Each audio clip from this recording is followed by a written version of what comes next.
Hey guys, welcome back to my channel. It is time for another true crime video yet again, and today we will be talking about the mysterious disappearance of the Sodder children, a mystery that is 78 years old.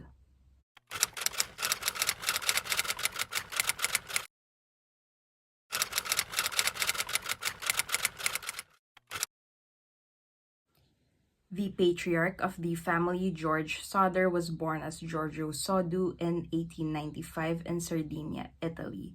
He immigrated to the United States at the age of 13 with one of his older brothers. However, George was the only one who chose to have a permanent residency there. After his brother went back to Italy, George started working in the railroads of Pennsylvania, fending for himself. He eventually moved to Smithers in West Virginia and started working there as a driver. A few years later, he founded his own trucking company and met a woman named Jenny Cipriani, a fellow Italian immigrant whom he would later marry. Now, the two settled in a town called Fayetteville, which had a community comprised of mostly Italian immigrants as well. In 1923, George and Jenny welcomed their first child, John. After this, they had 9 more children, with the youngest, Sylvia, being born in 1942. And they were doing pretty well as a family. Business was booming for George. And in the words of one local official, they were one of the most respected middle class families around. However, George was quite a controversial character in their community as he was very vocal towards his contempt against Benito Mussolini, the Italian prime minister slash dictator at the time. George's loud opinions against the Italian government caused a lot of heated arguments between him and Mussolini's supporter in their small community. In October 1945, an insurance salesman visited George, Jenny, and their children. Their second eldest, Joe, who was already 21, was serving in World War II at the time. So this was George, Jenny, and 9 kids in the home. The insurance salesman started his speech, and upon realizing that he was not going to make a sale that day, he got very angry. He started to get frustrated and began yelling at George, saying, "Your goddamn house is going up in smoke and your children are going to be destroyed." And after making these threats, this insurance salesman also expressed his anger towards George for his disdain against Mussolini's regime. So basically, this guy was super angry at George after not making a sale and because they had completely different views in terms of politics. Now, fast forward to a few days or weeks later, a random guy seeking for work came to the Sodder family home and checked the wiring at the back of the house. This man warned George of a pair of fuse boxes that would cause a fire someday. However, George dismissed this as the wiring in their house had been checked and deemed safe very recently, just very recently, by the electrical company after Jenny had an electric stove installed. He saw this as someone who was willing to say anything in order to make some money. I mean, this was during the war and times were pretty rough. Now, fast forward again to Christmas of 1945. The Sodder family celebrated Christmas by eating dinner together at their home. Their eldest daughter, Marion, who had recently just gotten a job, surprised her younger siblings with toys as gifts. Excited, the children asked their mother, Jenny, if they could stay up past what could have been their usual bedtime. This was already at around 10 p.m., and since it was Christmas Eve, Jenny said yes, as long as the boys don't forget to feed the cows and chickens before going to bed. Now, 2 of their older sons, John and George Jr., were already fast asleep as they were tired after spending the entire day working with their father. 6 of these Sodder kids stayed up while Jenny brought their youngest 2-year-old Sylvia upstairs with her. A few hours later at 12:30 a.m., Jenny heard the phone ringing and headed to their living room where she saw one of her kids sleeping on the couch. The rest had already gone to bed in their respective rooms. Jenny then answers the phone and hears a woman whose voice she did not recognize on the other line. This woman was looking for someone Jenny was not familiar with. She also heard laughter and glasses clinking on the caller's end. And when Jenny told this woman that she got the wrong number, this woman responded with a weird laugh before hanging up. Jenny then turned off their living room lights, closed the curtains, and went back to sleep. And around half an hour later, Jenny woke up to a loud bang seemingly coming from the roof before hearing what seems to be an object rolling. She did not think much of this and just went back to sleep. However, just a few minutes later, she woke up again, this time due to the strong smell of something burning. She then realized that their house was actually on fire. She woke George up and shouted out to the children to get up and get out of the house. But sadly, only 4 kids made it out of the fire with George and Jenny. They were the only ones who managed to escape. These kids were 23-year-old John, 17-year-old Marion, 16-year-old George Jr., and 2-year-old Sylvia. 5 of their kids were still inside the burning home, and George tried his best to get them. However, these kids all had rooms in the upstairs area of the house, and their staircase at this point was already set ablaze. George and his 2 sons attempted to reach the other kids via the window. However, their ladder was not in its usual spot.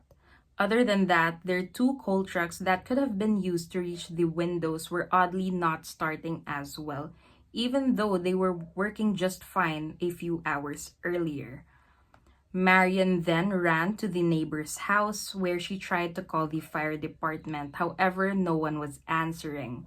Another neighbor then decided to drive to town and reported this to the fire chief. However, despite the fire station only being less than 3 miles away from the home, the fire truck did not arrive until 8 a.m. And by that time, the Sodder home had already been burned to the ground. In fact, the house was on fire for only 45 minutes. And since there was no more fire to be put out, all the fire department did once they arrived was to look for the remains of the 5 children. However, they did not find anything under the rubble. These 5 kids were 14-year-old Maurice, 12-year-old Martha, 9-year-old Louis, 8-year-old Jenny, and 5-year-old Betty. They were presumed to be dead immediately, with the fire department and law enforcement theorizing that the kids had been completely cremated during the fire. However, it was noted that there were no signs of burning flesh on the scene right after the fire. Faulty wiring was blamed as the cause of the fire, although the wiring was checked and deemed to be safe just a few weeks prior. A week later, death certificates for the 5 Sodder kids were issued, and in an attempt to move on and somehow get closure, George decided to fill the remainder of their basement with dirt that would serve as a memorial for their children. However, him and Jenny refused to accept that their children were gone. They had theories of their own, thinking that the kids could have been kidnapped and that the fire was started as a diversion. They searched the area themselves, and this is when Jenny found a rubber object that she thought could have been the cause of the loud bang that she heard a few minutes before the house caught on fire. And upon inspecting this rubber object, George came to a conclusion that this was a napalm pineapple bomb. Witnesses also came forward, with one of them saying that they saw the 5 kids being driven off while the house was still on fire. Another witness spoke out, stating that she had seen the kids the morning after the fire and even served breakfast to them. Some of the older Sodder kids also mentioned that a few weeks before the fire, they noticed a mysterious car parked on the other side of the road, seemingly staking out their house and watching as the younger kids got off the school bus. And yet again, another witness stated that they had seen four out of the five missing Sodder kids in a hotel in Charleston being accompanied by two men and two women. And when this witness approached the kids, the adults who were accompanying them were being very hostile. So she stopped talking to the kids. The morning after this encounter, the four adults and five children checked out. And as I have mentioned, George and Jenny just refused to believe that their kids had perished in the fire. Jenny started experimenting with animal bones to see if there would be anything left after setting them on fire for long periods of time, and of course, there were skeletal remains left. She also talked to a few crematorium employees, asking if it would be possible for even the bones to be completely cremated. And these employees said no, it's not possible because there would at least be bone fragments left after a body has been left burning for 2 hours in 2000 degrees Fahrenheit. And if you guys remember, I did mention that the Sodder home burned for less than an hour. Now, I also personally think that it is impossible for there to be no remainder of these children. I've personally witnessed a few cremations in my life and have never heard of anything like this. My mother and grandfather were both cremated after their passings in 2016 and 2018, respectively, and after 2 to 3 hours of the initial, I guess, burning of the body, the employees are going to ask if you would like to see the skeletal remains. Now, I don't know if this is a practice in other countries as well, but here in the Philippines, you do have the option to view the body after it has been cremated initially. So I think this is done to maybe give the family some closure since the bodies are not going to be buried. However, I saw my mom's and my grandfather's bones and they were pretty much intact even after burning inside what seems to be a giant oven for a few hours. And since there are bones that are still there, they then take it in for grinding, and those are where the ashes come from. Anyway, I am saying this because at the time, people in the community thought that Jenny was just going crazy and she just did not want to accept the fact that five of her kids burned along with their house. And to be honest, who wouldn't lose their mind over something as tragic as this? The night before, she was just celebrating Christmas with them, and a few hours later, half of her family was gone. I mean, understandably, she would go crazy. Now, a few years later, George saw a photo of New York City school children featured in the newspaper, and one of these kids looked strikingly similar to their daughter Betty, who was 5 when the fire happened. Without hesitation, George drove all the way to New York to investigate this lead. However, for some reason, the child's parents refused to speak to George, and this became a dead end. In 1947, George and Jenny tried to seek out the help of the FBI, but this was denied by both the fire department and the local police unit of Fayetteville. George and Jenny then decided to hire a private investigator named C.C. Tinsley, who almost immediately discovered that one of the members of the coroner's jury, who deemed the Sodder family house as accidental, was actually the life insurance salesman who visited the Sodder family home less than 2 months before it burned to the ground. Yes, the same insurance salesman who threatened George about his house burning and his children getting destroyed. So this was very, very sketchy, very suspicious. C.C. Tinsley also started talking to and interviewing people around the area. The town minister then mentioned rumors of the fire chief finding a human heart amongst the rubble. And upon speaking to the fire chief, he told C.C. Tinsley that he indeed found a human heart and hid it in a dynamite box, which he later buried where the house used to stand. But C.C. Tinsley found this quite odd and disturbing and suspicious, so he asked the fire chief to lead him where exactly he had buried this box. And upon excavating and examining what was inside of it, it turned out to be a cow's liver that wasn't even in the house during the fire. When asked why he had done so, the fire chief simply said that he did this in order to give the family some closure. But Cici Tinsley was not convinced by his reasoning. In 1949, a pathologist was hired by the Sodder family to excavate the dirt in the basement. Four pieces of human bone vertebrae were uncovered and sent for an analysis. However, when the results came out, it couldn't have been from one of the missing kids. These bone fragments were found to be from someone who was at least 17 years old, and the eldest missing Sodder child was only 14 at the time of the fire. These bones were most likely from the dirt that George used to create the memorial for his kids. These pieces of bones were then given back to George and could be used for DNA testing with today's modern technology. However, the whereabouts of these bones are not known.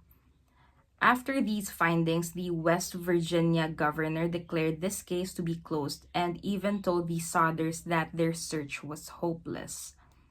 George and Jenny never gave up on trying to find their children.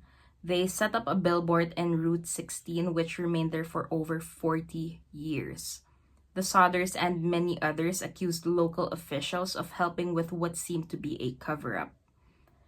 There were also theories of Sicilian mafia being involved and even theories of human trafficking. It is also highly likely that whoever had done this was someone who felt strongly about George's opposition to Mussolini. A few more years later, the family received a call from a woman claiming that their daughter Martha was now in a convent in St. Louis. The Sodders also received information that the missing children were seen in Florida with Jenny's distant relatives. In 1968, a photo was sent to Jenny via mail. This had no return address but was postmarked in Kentucky. And looking at this photo, it looked like a grown-up version of Lewis, who at the time of the fire was only 9 years old. Behind the photo was a handwritten note. Determined to still find their kids more than 20 years after they vanished, George and Jenny hired yet again another private investigator, whom they sent to Kentucky in hopes of finding something that would eventually lead them to their missing children. However, after setting off for Kentucky, this private detective vanished as well, never to be heard of ever again. The following year, in 1969, George Sodder sadly passed away at the age of 74. Jenny spent the next 20 years still looking for her children and died in 1989 at the age of 85. Sylvia Sodder, the youngest of the 10 kids, sadly also passed away in 2021 at the age of 79. She promised her mother that she would not let their story die, and to this day, Sylvia's children are spreading awareness and are still hoping that they will someday somehow get answers to this unsolved mystery. And that is all the information that I have on this case. It's really baffling what happened to those kids. I mean, there are so many possibilities, but in my personal opinion, personally, I don't think they burned down with the house. I mean, there should be bones. There were 5 kids, and not at least one bone fragment was found. I think that's impossible. Um, of course, I would love to hear your thoughts. What do you think happened? Do you think they were kidnapped? Do you think they burned and they were cremated? Do you think they were sold for human trafficking?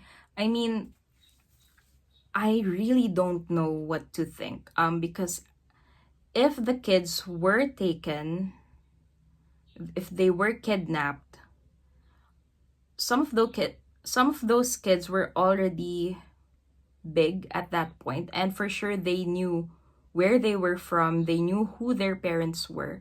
So I think they would have at least tried to look out for their parents. I think they would have at least tried to look for their parents when they grew up. But I really don't know. This case is just so confusing and so frustrating and so interesting, honestly. So as usual, I would love to hear your thoughts. Please let me know your theories in the comment section. Thank you so much for tuning in, and I will see you guys on my next video.